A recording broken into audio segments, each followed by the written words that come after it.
Hello, everyone, and welcome to Shaper Sessions. My name is Jake, And I'm Russ. and tonight we are focusing on Studio and our most recent update. Yeah, we've got a whole host of features that came with this update. Two, most excitedly, single line fonts, which I know everybody has been waiting for. Yeah, big thank you face Yes. for that one. We're very grateful to have these single line fonts in Studio. And then another one, which I think you are going to think is cool, which is reference paths. And now we haven't used trace on sessions for a while.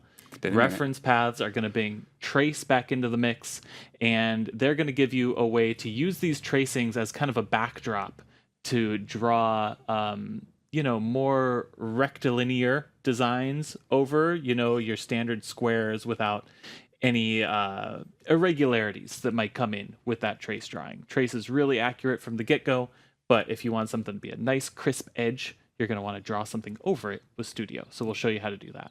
Trace is very accurate, but we are not necessarily. Yeah, that's right. Sometimes you draw a little zip over there and you're like, ooh, wish I could get rid of that. Yeah. So we're going to show you how to do that with reference paths. First, let's go ahead and jump straight into doing an engraving. Let's do it.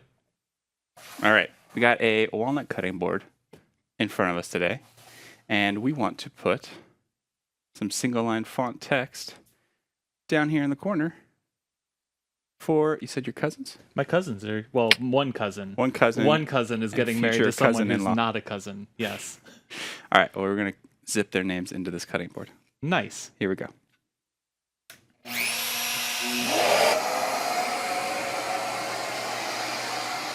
All right, we love to start this show off with a cut just to get you seeing what Origin can do. Origin is our handheld CNC router for woodworking and more. And we're just going to engrave some single line fonts on this cutting board. You might want to personalize a cutting board for all kinds of different reasons. My cousin Jake is getting hitched, and so we're going to make this cutting board for him. And so we're going to go through this show, show you how to make this cutting board in Studio. It's kind of a funny shape. It's got a corner handle to it. We're going to show you single line fonts and all of the updates to our font picker in Studio, along with some non-Latin character sets. Really exciting for folks who speak and use other languages. And then reference paths, obviously, also we will talk about. But I just love the energy of starting off with a cut so that you can see what Origin can do. And so what you are looking at here is Jake following this single line font engraving. And what single line means is that there is just a center line, literally, that the center of the router bit is following. And what that gives you compared to a standard font is a really clean, crisp engraving line. The standard fonts being what we call an outline font, where you actually have two bounding lines on this font, an inside and an outside, and then the black that you would see on a screen on a computer, for example, is a fill in between those boundaries. A single line font just gives you the center line of that font, and it's going to come out really, really crisp.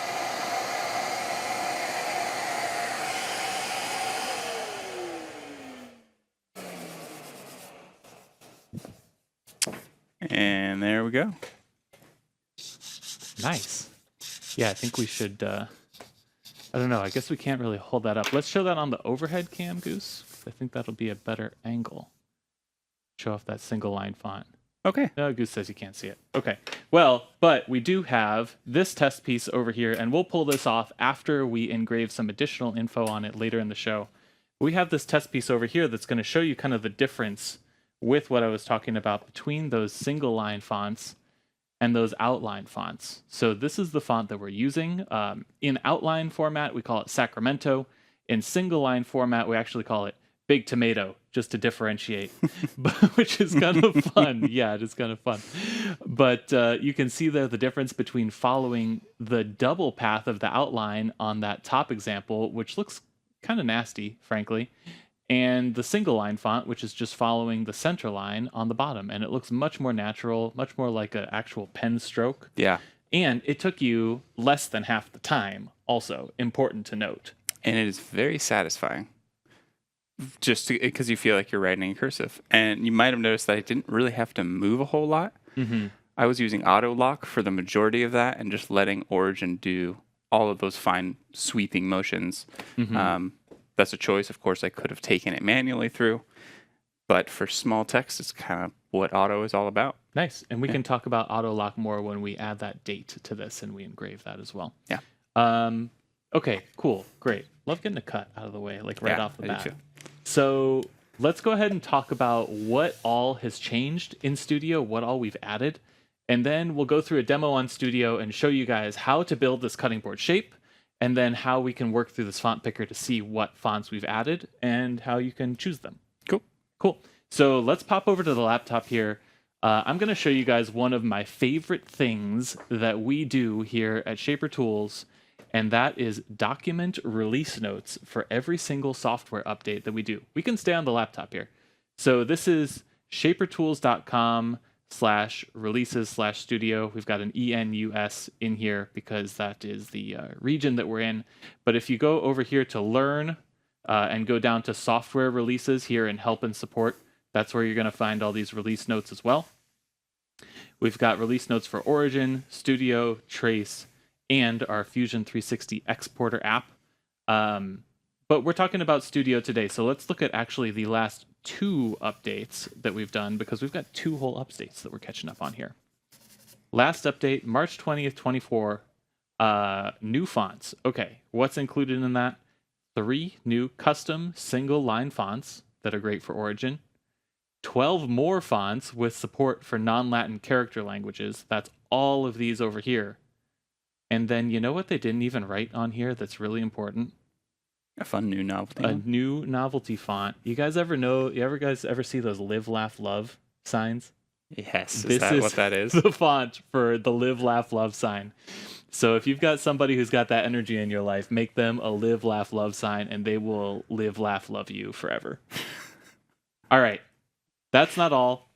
We've got an improved font picker that we're going to walk you through with this. The important thing that I want to note on here, because we're going to do just a desktop demo today. On desktop, you can choose your font and display that by hovering over the font in the font picker or using the up and down keys. On mobile, you can do this by pressing and holding on the font choice to preview that. So Nice. if you're using Studio on your phone, that's how you do that. Okay, and then up here, a couple more little bug fixy kind of things. We're always tweaking and fiddling and making everything as good as we can. Okay, that's thing number 1, fonts. Thing number 2, reference paths. Let's scroll down here because we actually released these on January 18th, and we are just catching up here on sessions because we have so much to talk about. It's hard to cram it all in. Reference paths. With set as reference, you can now easily lock shapes on the canvas with a click of a button in the parameter panel, and you can use these to draw over your traces or reference designs and keep your working designs, that is those reference paths, out of your cut files. These are going to be a different color. They're going to change to yellow. They will not be, not selectable, but they're going to be deprioritized from selections, and they're going to be excluded from the lasso selections, and they will not show up in plan mode, review mode, and will also not be included in the SVG for Origin or Great. downloaded. So they really are just for construction. So they're literally just reference. And then again, a couple of bug fixes over here, that quality of life stuff. So font picker, reference paths. Our reference path demo we're going to do in the second half of the show, and we are going to trace a router base, which is the kind of thing that you might want to tweak or modify, but you want to make sure that you get that bolt hole pattern exactly correct. And then on top of that, this bolt hole pattern includes some counterbores that you want to get lined up on top of each other and wouldn't be included in the trace. So we'll show you guys how to do all that. Great. Cool. We should go back to Studio over here. I am going to show you how to rebuild this cutting board design. We're going to update the date on it, and then we'll send it back to Jake, and you'll do the date engraving. Perfect. All right. How about that? Cool. So I've got Shaper Hub up here. We can look at this. We've got this cutting board shape, which is a kind of funny rectangle with 3 corners at one radius and another corner at the other radius. We've got a little handle in here, and then we've got our name engraving. Okay, so we're going to replicate this. I'm going to go ahead and make a new design. call this cutting board how to. Nice. Little green check mark means it's saved. That's great. Okay. So the cool thing about this is that it's just two rounded rectangle shapes that I'm going to use Shapeshifter to combine into one rounded rectangle with two different rounds. All right, I like that. So we're going to do this rounded rectangle. I want this to be 16 inches wide by 10 inches tall. Okay, I like that. Now we can use this recenter to zoom to fit. Forgot my corner radius on there, so you can always click on a shape and go right back into that edit tab. And the first radius that I'm going to do on this is 1 inch. That's how you get that radius on this corner over here. Now I want another rounded rectangle.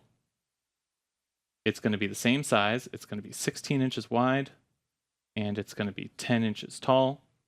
And on this one, I want that corner radius to be 5 inches. Now, let me make sure I have smart alignment turned on, and smart alignment is going to help me align these two shapes to each other. So I can click this kind of lozenge shape. See those red lines pop up? That means that's aligned. We want that center. Perfect. Now I can click and hold and then drag to select all. Go into Shapeshifter here, which allows you to combine shapes. And I'm going to pick this corner and this kind of oval shape. Make shape. There's that main cutting board shape. Sweet. Now, I need two more things. I need my little handle over here, and I need my text. My little handle is just a circle. To align this, 1 inch is perfect. How to align this, I'm actually going to snap this to the grid. Okay, so that's what this does. It's going to allow me to snap to all these little grid points here. And I'm going to snap that right in that corner. Yeah, let's do that. So I'm going to snap the corner of this to this 1 inch point. So the corner here is 1 inch in and 1 inch in the X and Y directions. Now I need some text, and this is where that latest studio update really comes in. So we're going to go and add text. Let's say Jake and Emily. Emaily. I've been working too hard. Okay. Place text. That's going to go in the center in our default font, IBM Plex Sans here. And remember, you can always zoom to fit, or you can just scroll to zoom in. Okay, now here's what's cool, and here's what's been updated. Let me make this a little bigger. Let's make this 1 inch tall. I like that. Now, if I go into the font picker here, you might remember before we had a drop-down menu that you had to scroll through, and it was kind of difficult to find what you wanted, and you had to click out of the menu to actually see what things are going to look like. So here, we've got this, which is much improved. You can actually scroll through all of these options and see what your text is going to look like right off the bat. All of these fonts are in alphabetical order, so it's going to be much easier to find fonts that you love and that you want to find again. And we have filters here now at the top. So we have a couple categories: single line fonts. This is new. Sans serif, clean, modern fonts. Serif, a little classier, bookish, library style fonts. Script, handwriting, novelty, and new non-Latin character sets. Now, I didn't type in any non-Latin characters in here, so you do actually need to know the keys on the keyboard for those, or have a non-Latin keyboard format pulled up to get those characters in. But you can see, if I hover over this, you can see some of the character sets that are supported. We've got all kinds of them, from Thai to Hebrew to Japanese, Korean, Arabic, Braille in here. So we've got all kinds of stuff. This will not translate for you, but it does give you those character sets that are available. So I love that. We're going to pick from the single line fonts. Now here we've got 3 of these. We've got Big Tomato, which is like our Sacramento font, but single line. We've got Grand Teton, which is like our National Parks font, but also single line. And then we've got the same single line font that we use on Origin, but you can also access that on Studio now as well. The cool thing about this Grand Teton font, I really like using this with a ball nose bit or a coving bit, for example, to make bigger, obviously national park style signs. I really like this Big Tomato single line font for engraving and customizing small things. And the size of the engraving is really where single line fonts shine, especially for these small things where you get those double lines on the outline fonts, two stacked up. That's no good. The single line font with the center line is really going to help your engraving pop and look clean. So let's select this Big Tomato. I want to keep this at 1 inch tall. Nice. I can zoom out a bit here. And now to drag this over here, I want this kind of in the corner. I can turn that smart alignment off and snap to grid off because I just want to drag this one around and see what looks good. I kind of want the bottom of that lettering kind of lined up with the bottom of this handle here. I think that looks good. What do you think, Jake? Right on. Nice. So that's how to single line fonts. The one thing that I'm going to add to this, and I'm actually going to go back to my previous design to make sure that this lines up exactly with what Jake has already on Origin. I'm going to go back to Open Recent, and I'm going to go back to my actual cutting board here. Nice. So same exact thing. I just hadn't rebuilt it, right? And here I'm going to go ahead and add a date. Another cool feature that we added, if you double click that text, it allows you to go straight back into the text and edit it.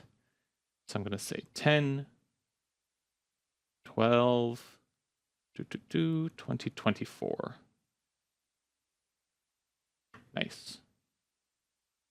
And you know what I should have done was I should have grabbed this left side anchor point, which would have kept it in place. But we can just go ahead and drag this over. That's going to be pretty close. I'm going to give it a little bit of extra breathing room. What do you think about that? Do I have enough space on that? I think that looks pretty good. Yeah. I just want to end up a little bit to the right of what it was. Perfect. Okay. Now, here's a cool thing about Origin. We've got this cutting board file. I just updated it in Studio. Now, it's not going to update in the workspace, but if Jake goes ahead and re-imports that design, it's going to add that to his workspace with the updates that I just made, all completely synchronized, all automatically over Wi-Fi. This is all thanks to the fact that we created a grid too. That bottom left grid allows us to line it up, and we can rest assured it is exactly Pretty close. Close enough for repositioning by eye. Yeah, nice. But these are going to be great. Okay, so we're all set. I think we can go ahead and cut that. Let's let it rip.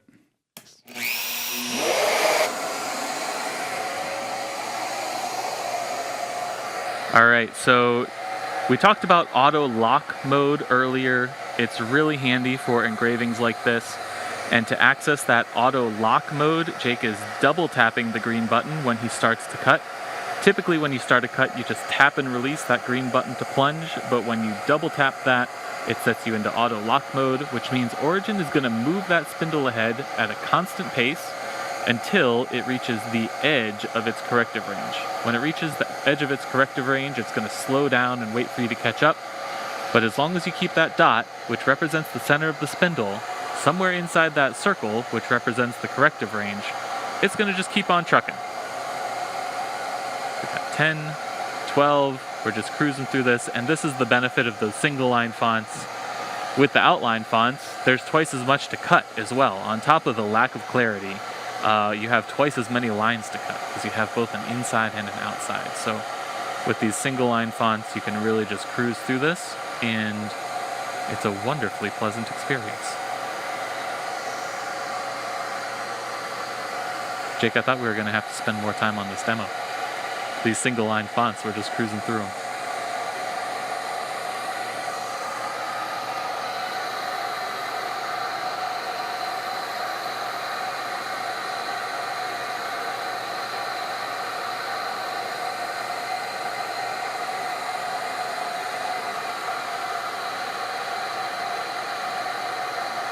I love the connections with these little curly girls.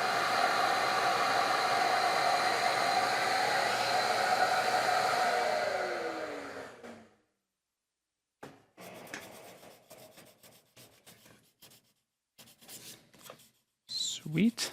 How's it look? Looks great. Looks really, really nice. Nice. Got my handy dandy brush. Yeah, a little fuzz. Especially with this fine engraving stuff too. If you notice that there's too much fuzz inside of your V-shaped cut, going over the path twice will get rid of that.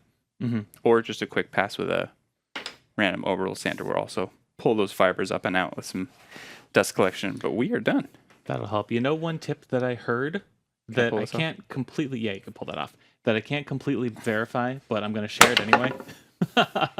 Which is that if you're making a big, difficult to sand cut, like with a coving bit, Yeah. and you water pop that cut and then go back over it again at exactly the same offset and depth, it'll just cut away the little fuzzies that are raised.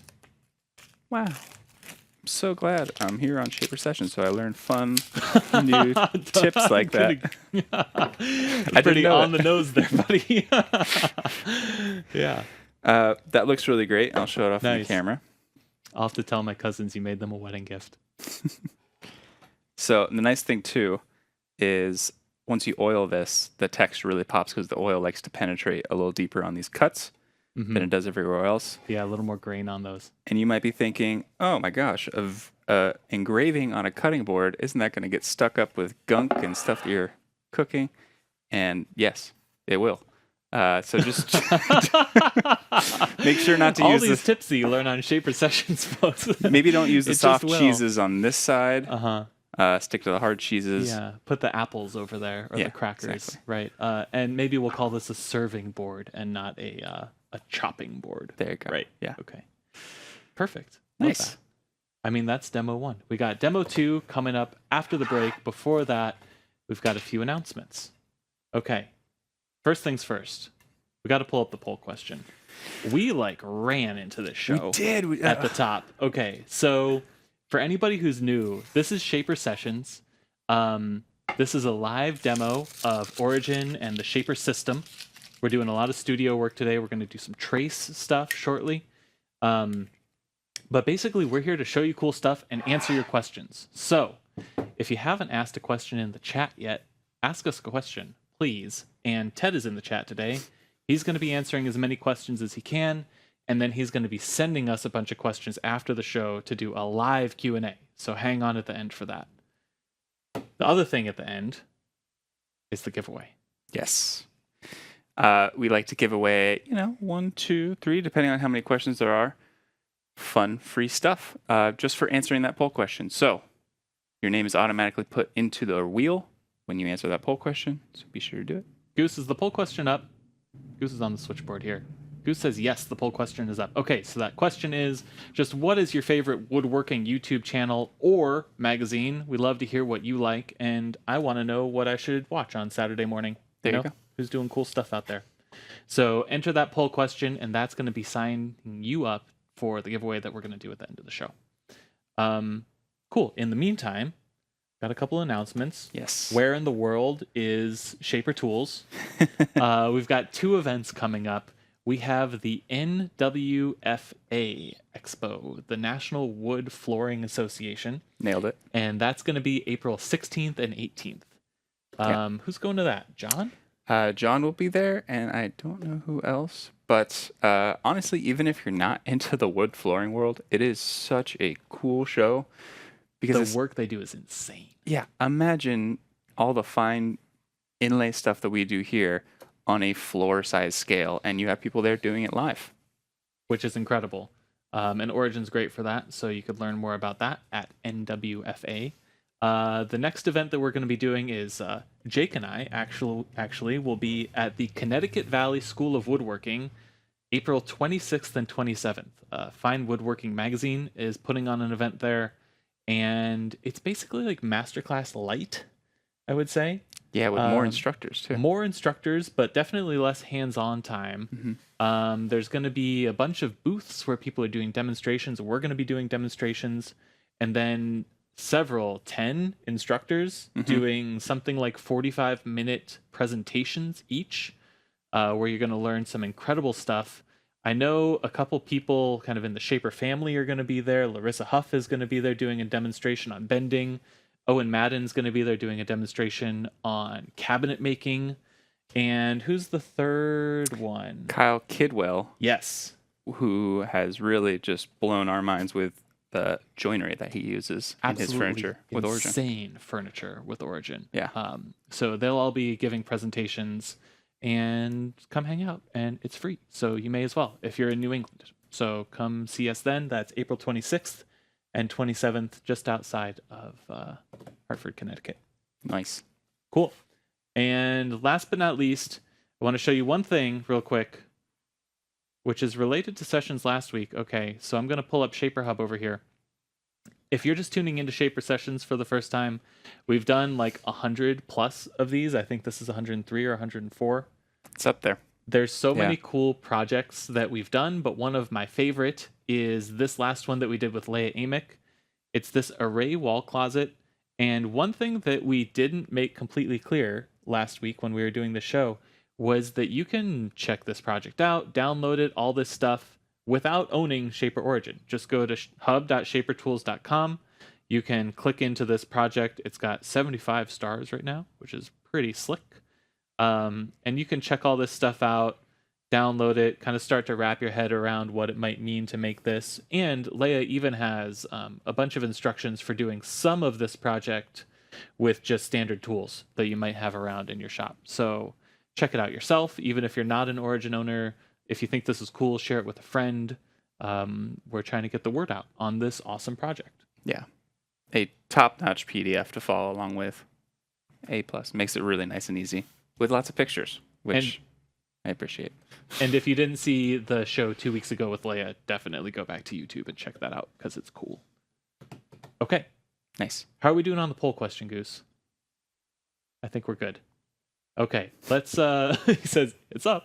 I think we can go ahead and pull it down because we have a shop tour. Yes. And last time we did Leia's shop tour, so we haven't gotten to announce this for a while. If you want to send us a shop tour, yeah, we'll send you something cool. Send it to us at sessions@shapertools.com. Yeah, this one is from Graham. Basically what we're looking for is we want to see your shop. We love seeing our community shops. 3 minutes or so runtime, landscape orientation, and narrated. Doesn't matter if it's dirty, sparkling clean, don't care. We've got a really dirty shop coming up. I don't know if it's this one. Oh, yeah? Suspense. I don't think that it's this one, but we have a really dirty shop in the queue. I love a good dirty shop. So like, don't be embarrassed. Our shop is filthy sometimes too. All right, let's run the tape.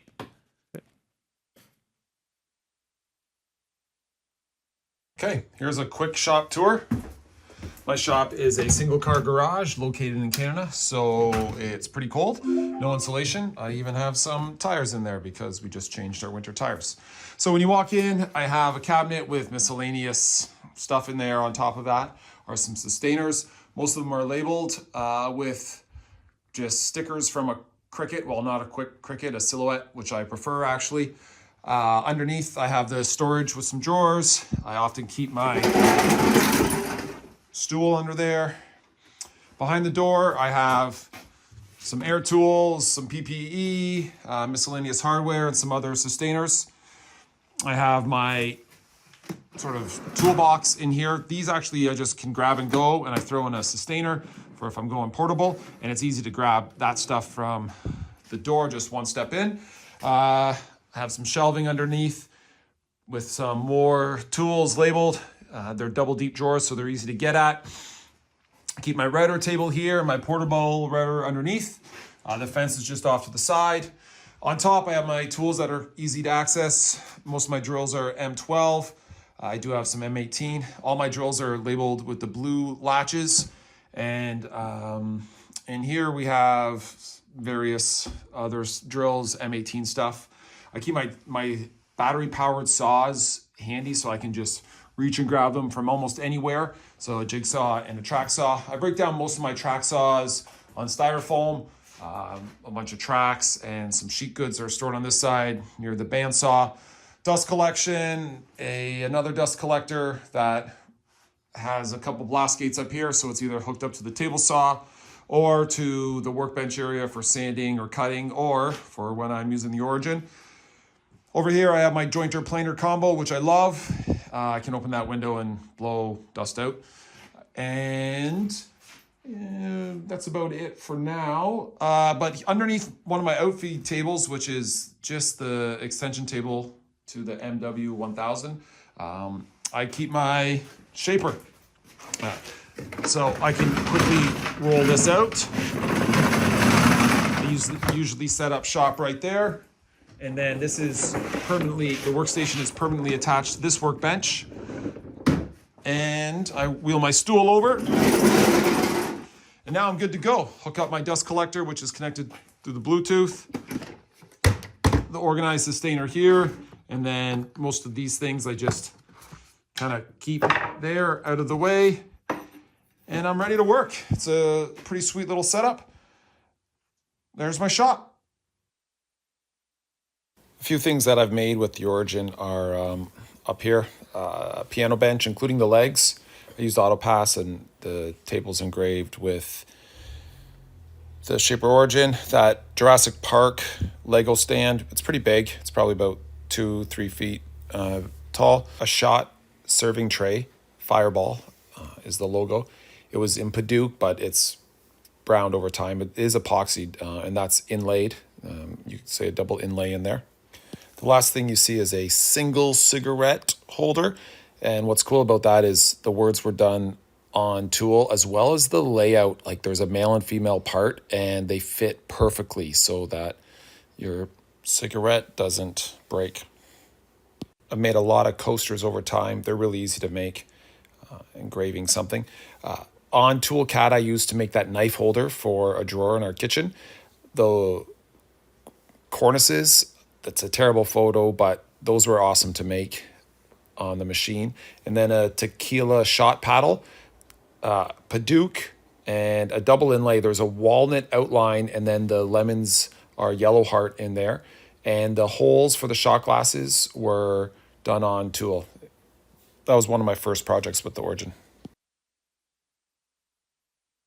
Whoa. Whoa. It's so cool. We got to do more of that double inlay. That's cool as heck. I don't know why we never thought of that. I know. I like the yellow heart walnut too. around the yellow heart really makes it pop. So Nice. Thanks, Graham, so much for sharing that. And I love the rolling workstation cart as well. Yeah. That's cool. Break down the barrier to just getting on the tool. Get it out and get going. Cool. Take it. Thanks so much. All right. Let's roll into our next demo. Here's what we've got. We have this palm router, this trim router. It had this nasty, nasty base on it. Let's show that off. Show it off is not even the right word for this. I don't know who, but somebody Who put put that tape on tape. there? It's all gouged up. It's not even flat anymore. Sticky over here. Yeah, so that's no good. We're going to make a new base for this router. Okay, so I already went ahead, and we can show this off on the overhead cam. I already went ahead and actually traced this. Okay, so you can see we've got that right there. I'm going to go ahead and capture this with the Trace app. Now, there we go. We got that there. As soon as it turns black and white and says ready to capture, you can go ahead and hit that button. And it's going to go ahead and convert this nice into a tracing. And I'm going to go ahead and set this to centerline just so that we have one set of lines to use as a reference.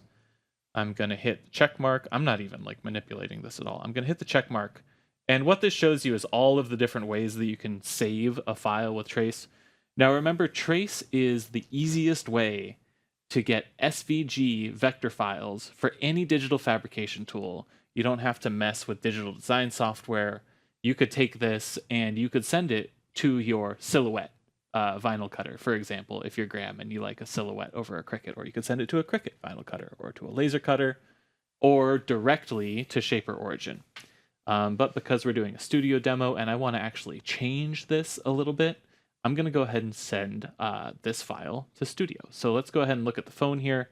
We've got 4 options: save SVG, save to my files, open with Shaper Studio, and share screenshot. So I'm going to go ahead and open with Shaper Studio, and I'm going to make a new studio design.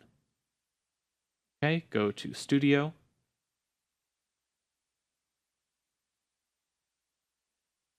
And I'm going to place this all together so it's all one object. Zoom to fit here. Okay, nice. And the last thing I'm going to do is pop into this menu, and I'm going to rename this. I'm going to work on this on my computer, so I'm going to rename this over here. Router base sessions. Nice. Rename. Okay, cool. Now, I'm going to shut this down for now. I'm going to show this off on the computer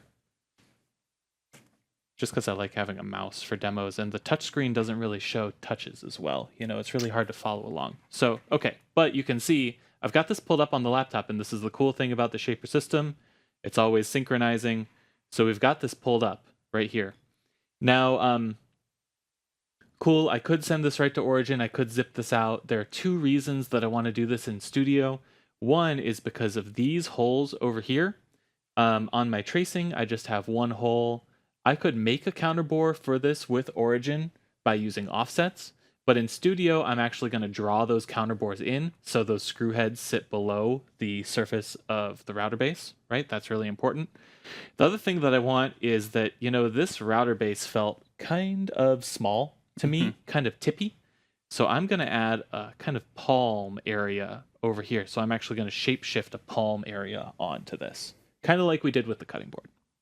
But the first thing that I'm going to do is kind of tweak this, get it all lined up, and then set it as a reference. So what I like to do to make sure that all this stuff is lined up is I'm going to go ahead and move this over to this nice vertical y-axis. I'm going to zoom in here, and you see I'm just a little bit crooked right there. I'm going to go ahead and zoom in on this and tweak that just a little bit so that it's a little straighter. Okay, so that when I make my nice square squares, they're easier to line up. Next thing I'm going to do is click on this, and this button here is that Set as Reference button. So it's going to turn these lines yellow, it's going to lock this design in place, and it's going to make it deprioritized in selection, so it's really easy to draw new shapes on top of this. All right, Set as Reference. Cool. Now I can draw on top of this. First thing I'm going to do is make the main shape. Let's do this rectangle. First thing I'm going to do is line up just one corner here and drag this to resize. So by clicking this anchor point, it's going to drag me this way away from that corner. I can click this and drag away from that corner.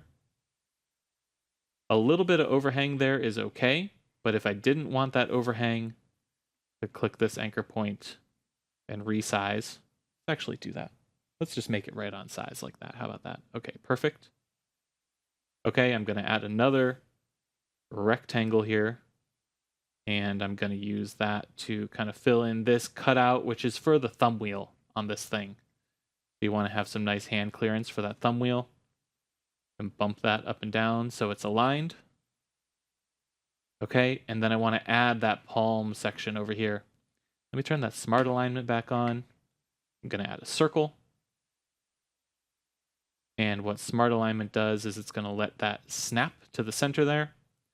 And I can grow that. Nice. Bump that up just a little bit. Cool. So all super conversational. It's just like drawing here.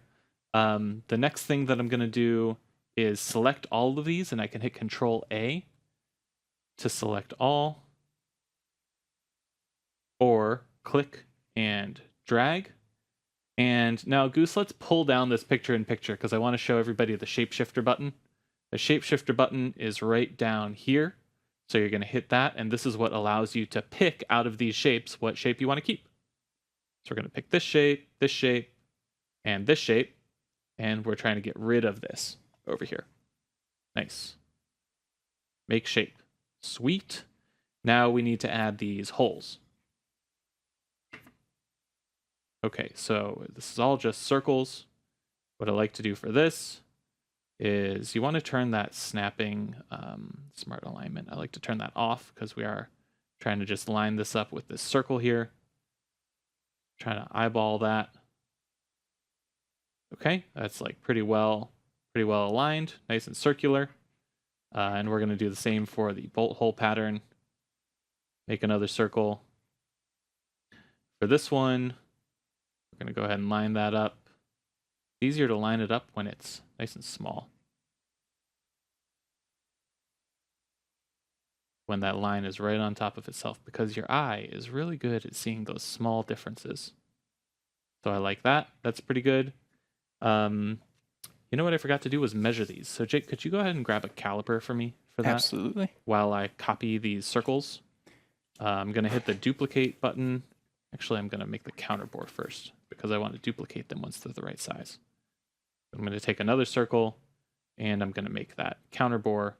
And this is where you might want to turn that snapping back on because I want that counterbore to be perfectly aligned with itself.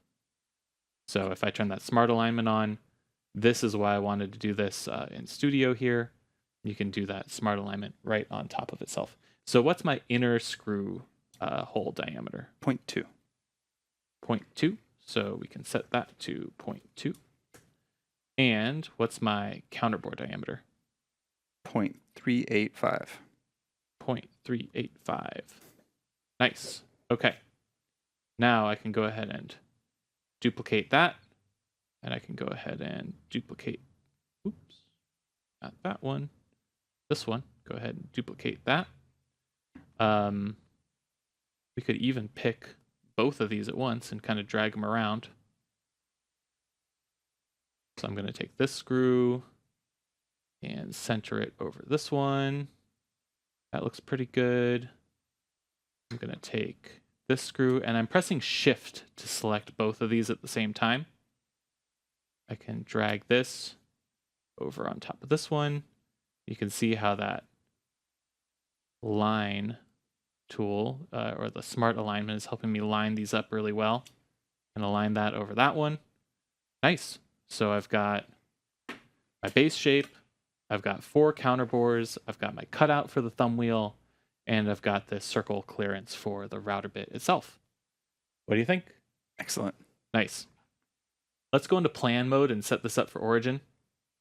Okay, you can see that those reference lines are now excluded from plan mode. They'll also be excluded when I send this to Origin. As a shortcut here, I'm just going to go ahead and set all of these to an inside cut. And then this one, though, I want as an actual outside cut. Okay, so we've got that. Paths that I want set at a 0.5 inch depth because we've got 0.5 inch material are going to be all of these that go all the way through. And let's actually set that at 0.52 because I found that this material is just a touch thicker than a 1/2 inch. Okay.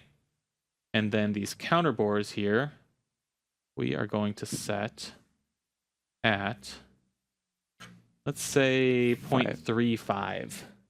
Yeah, I was going to say 0.52 minus an eighth. Minus an eighth. Okay, let's just say 0.35 or so.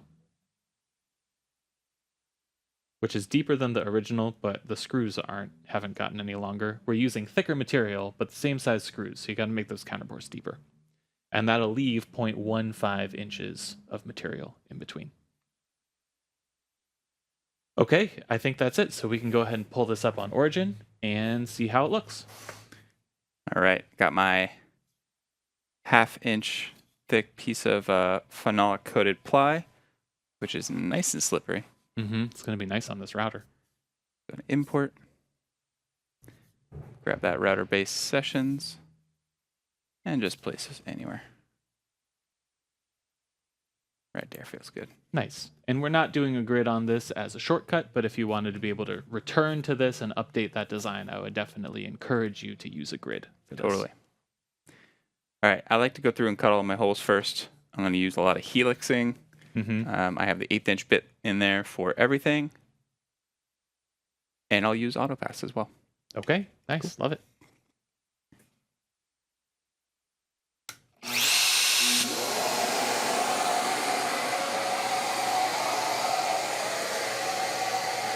Jake likes cutting out the holes first, and I think that's a great idea. The reason for that is because if you didn't use quite enough tape to hold down your material, if you cut the profile free first and it moved on you even just a little bit, then your holes would end up in the wrong place, and we don't want that. So we want to cut the holes and all locating final features in our part before you cut the profile free, and that's always going to give you the best possible accuracy. Auto pass is really good for bigger holes like that, automatically bumping down in depth and in offset to reach that final depth. On the smaller holes where the path fits entirely inside of Origin's corrective range, using Helix will make quick work with that without you needing to even move Origin at all. It's kind of like auto lock mode, except not only does it follow that path around, it also spirals you all the way down to that final depth. So that's really handy. It's going to make quick work of this. I like to call Origin the best drill press in the shop, because of all the things that it does well, I think the one thing that it saves me the most time with is making funny holes and putting them exactly where you want them. Nice, so we've got that. We have this encoded depth here, which is really handy for just knowing what depth to cut to. And you know that when you see that green check mark on your depth, that your depth has been set to equal the encoded depth. Now, we always let you change that depth. If you wanted to cut deeper, you could, or if you wanted to cut shallower, you could, but the encoded depth is a suggestion, and if you stick with that suggestion, then you're going to get that green check mark to say that you are right on the money for what you have designed. We're using the 1/8 inch stock router bit for this. So this is basically plywood with kind of a plastic-like coating. The 1/8 inch router bit is really good for plywoods. Of course, it has a 1/2 inch cut length. We are scooting past that by just a little bit, just by 0.02 inches, which is about 1/2 millimeter. That's okay in this case, I would say, but definitely be careful when you do that. Do a test cut always. But this 1/8 inch router bit is really good for plywoods. If you wanted to make this out of a solid piece of plastic, or a more resin-infused wood, I would really recommend using something like our 1/8 by 1/2 inch O-flute router bit. The O-flute router bit is going to clear those plastic chips a lot more readily than our 2-flute stock router bit will. And now, last but not least, now that those holes are cut out, we can go ahead and do the outside profile. Jake is using auto pass for this. Sorry, Jake, I totally juiced the auto speed on this. I saw you hit auto on that, and it just totally ran away on you. I had that set up for helixing earlier. Saves a little bit of time. Auto pass is going to let you cut this whole profile in. We've got 4 passes programmed here, 3 depth passes and 1 finishing pass. And you can see as Jake's going around, it's automatically ramping down from one pass to another. So when we use this, or when Graham, for example, used this, as he mentioned in the shop tour, it really saves us time, and it helps prevent us from making mistakes, because all you need to do is type in that final depth that you're aiming for, and you don't need to type in a new depth every time you change depths. So it saves you a little bit of handwork, it saves you from making mistakes there. The nice thing about AutoPass is that we have a free trial available of it for, I think it's a 2-week free trial, and that's available to everyone who owns Shaper Origin. So give it a try, see if you like it. If you don't like it, no harm. There's no credit card required or anything like that. If you do like it, then definitely pick it up and use it. The thing that I would say about that is, find a cool project that you know you're going to really use it for 2 weeks on, and then activate the trial. Don't do it when you don't have anything going on in the shop. But when you've got maybe a set of stock chair premium projects to build, or maybe the Caleb James CJ3 stacking chair, any of these cool premium projects that we've got, those all have the depths encoded into their files, and so you can use AutoPass and cut right up to the depth that you need without any hassle.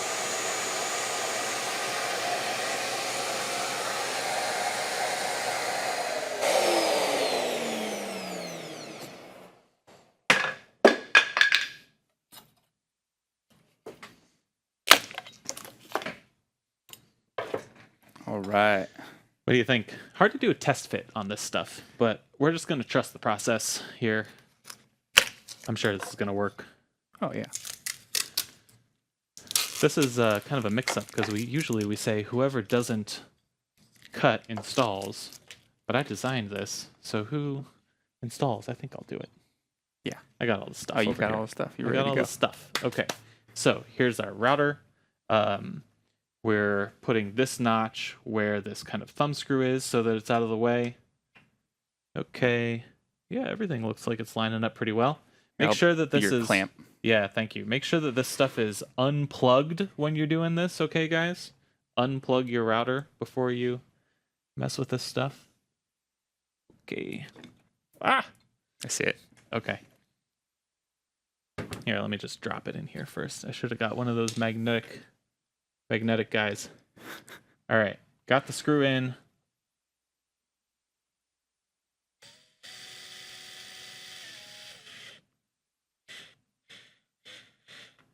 Nice. Okay. That's good. There's one.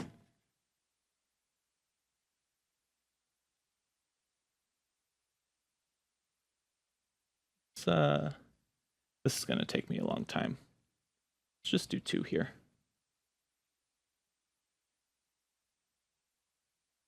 You could even go a little further out and add like a knob style handle. Mm-hmm.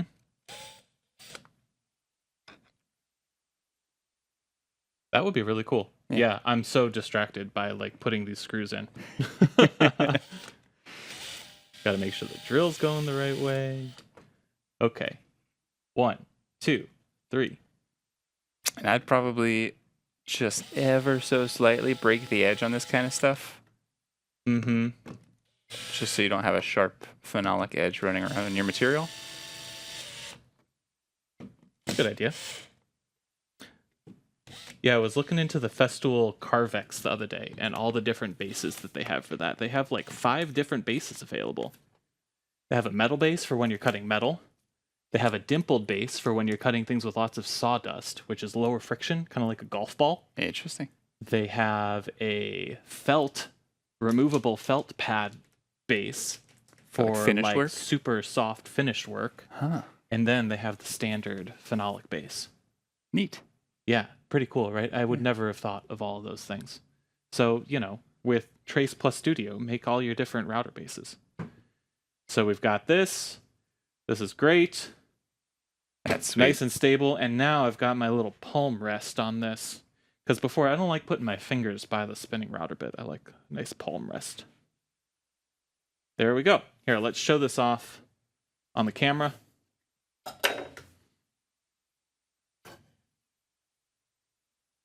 Yeah, nice. I love that. Little shop improvement project. Let's also show off, this is so disgusting, the A versus the B. We're going from that, ew, to that. Yay. Oh, this is just so terrible. Okay. Make things better, one little project at a time for your shop, folks. I love this. You're going to round everything over now. I do anyways. Okay, that's all the demos that we had for today. Yeah, we'll see you then. Bye. Bye.